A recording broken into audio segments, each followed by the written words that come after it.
रोज उठून मुलांना टिफिनला काय द्यायचं जे की हेल्दी असेल, टेस्टी असेल, झटपट होणारं असेल आणि सगळ्यात महत्त्वाचं म्हणजे मुलंसुद्धा आवडीने खातील, हा प्रश्न जर तुम्हालाही पडत असेल तर आजचा हा व्हिडिओ शेवटपर्यंत नक्की बघा. तर आज आपण बघणार आहोत सकाळच्या घाई गडबडीत अगदी 10 ते 15 मिनिटात तयार होणारे एकदम मस्त असे खमंग खुसखुशीत मसालेदार लच्छा पराठे. अगदी 10 ते 15 मिनिटात तयार होणारे हे पराठे मुलंसुद्धा आवडीने खातात. तर चला बघूया कसे करायचे हे पराठे. तर मसाला पराठा बनवण्यासाठी इथे मी एका मोठ्या बाउलमध्ये 2 वाट्या गव्हाचं पीठ घेतलेलं आहे. मला 4 पराठे करायचे आहेत, त्या अकॉर्डिंग मी 2 वाट्या पीठ घेतलं आहे. त्यानंतर यात चवीनुसार मीठ घालून घ्यायचं आहे आणि नेहमीप्रमाणे आपण जशी चपातीला कणिक भिजवतो तशी याची मी कणिक भिजवून घेते. तर अगदी थोडं थोडं पाणी टाकून व्यवस्थित अशी मी याची कणिक भिजवून घेणार आहे.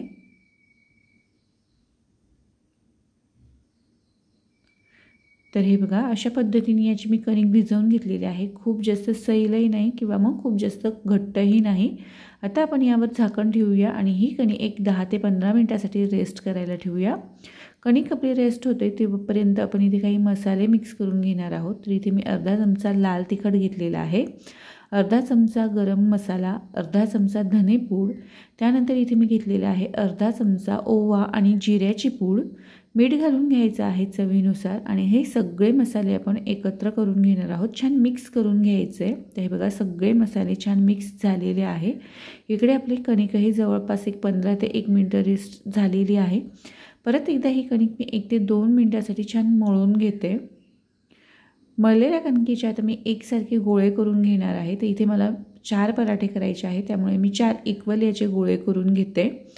तयार गोळ्यांपैकी एक गोळा आपण इथे घेऊन घेतलेला आहे आणि तो पोळपाटावर थोडासा प्लेन करून घ्यायचा आहे. पिठात हा गोळा घुळवून आपण याची पोळी लाटून घेणार आहोत. तर शक्य तेवढी पातळ इथे पोळी लाटायची आहे. तर एकदम मस्त आणि खुसखुशीत असे आपले हे पराठे बनवून तयार होणार आहेत. माझ्या मुलांना पर्सनली हे पराठे खूप आवडतात. अगदी लोणचं, दही, चटणी कशाही सोबत माझी मुलं ही पराठे एन्जॉय करतात. तर हे बघा सगळी पोळी मी व्यवस्थित अशी लाटून घेतलेली आहे. जेवढी पातळ मला शक्य झालेली आहे तेवढी पातळ मी इथे ही पोळी लाटलेली आहे. अशा पद्धतीने पोळी पातळ लाटल्यामुळे त्याला छान लेयर्स पडतात. तर आता ह्या पोळीवर मी अर्धा छोटा चमचा तूप घालून घेतलेला आहे. इथे तुम्ही तुपाऐवजी तेलाचाही वापर करू शकता, पण तुपाची जास्त छान टेस्ट लागते ह्या मसाला पोळीला किंवा मग पराठ्याला. तर सगळं तूप मी छान असं पोळीवर पसरवून घेतलेलं आहे आणि आता आपण सुरुवातीला जो मसाला करून घेतला होता तो मसाला भुरभुरून घ्यायचा आहे. तुम्हाला कितपत तिखट हवा आहे त्यानुसार तुम्ही ह्या मसाल्याची क्वांटिटी यावर भुरभुरू शकता. मी साधारण अर्धा चमचा मसाला भुरभुरून घेतला आहे आणि मसालाही आपल्याला हाताने छान एकसारखा पसरवून घ्यायचा आहे, म्हणजे सगळ्या पोळीला एकसारखा मसाला लागला जातो. थोडंसं पीठसुद्धा भुरभुरून घेतलं आहे, म्हणजे याच्या ज्या लेयर्स आहेत त्या छान मोकळ्या होतात.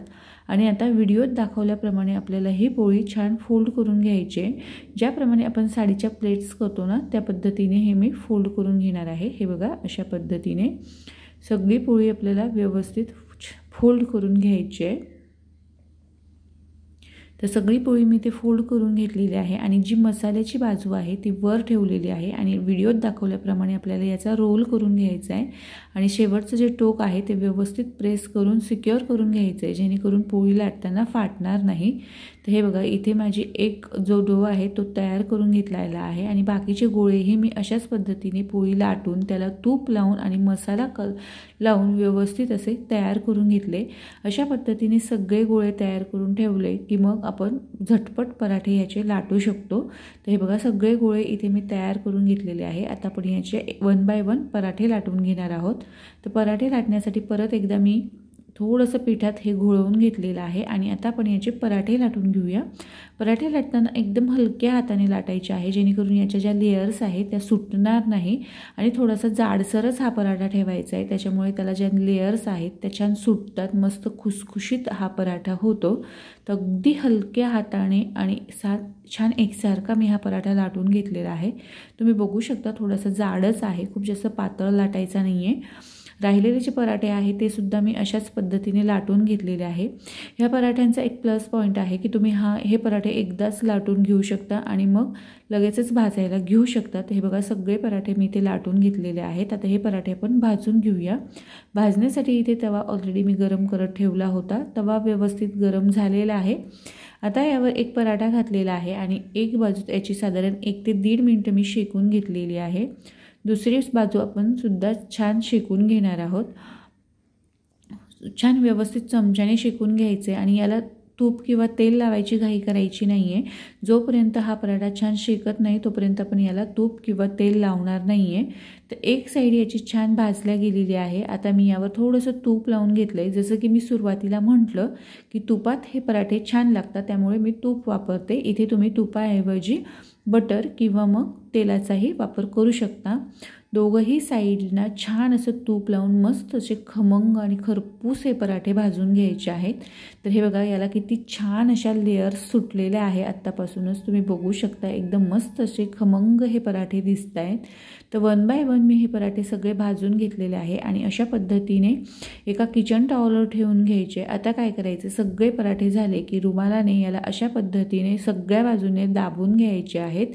म्हणजे याच्या ज्या लेयर्स आहेत त्या लेयर्स छान मोकळ्या होतात आणि मस्त एकदम छान छान याचे लच्छे पडतात। तर हे बघा सगळे पराठे मी व्यवस्थित असे लच्छे मोकळे करून घेतलेले आहेत। एकदम मस्त असे खमंग आणि खुसखुशीत हे पराठे इथे आपले बनून तयार झालेले आहेत। आता हे पराठे मी टिफिनमध्ये पॅक करते आहे। हे पराठे मी शक्यतो दही लोणचं किंवा मग एखादी चटणी किंवा मग अगदीच काही नसेल तर भाजीसोबत सुद्धा सर्व करते। खूप मस्त लागतात, मुलं आवडीने खातात। तेव्हा तुम्ही हे पराठे तुमच्या मुलांच्या टिफिनसाठी एकदा नक्की ट्राय करून बघा। तुमची मुलंही तितकीच आवडीने खातील याची मी खात्री देते। आणि आजचा हा व्हिडिओ तुम्हाला आवडला असेल तर लाईक शेअर नक्की करा आणि अशाच नवनवीन रेसिपीजसाठी चॅनलला सबस्क्राईबसुद्धा नक्की करा। धन्यवाद।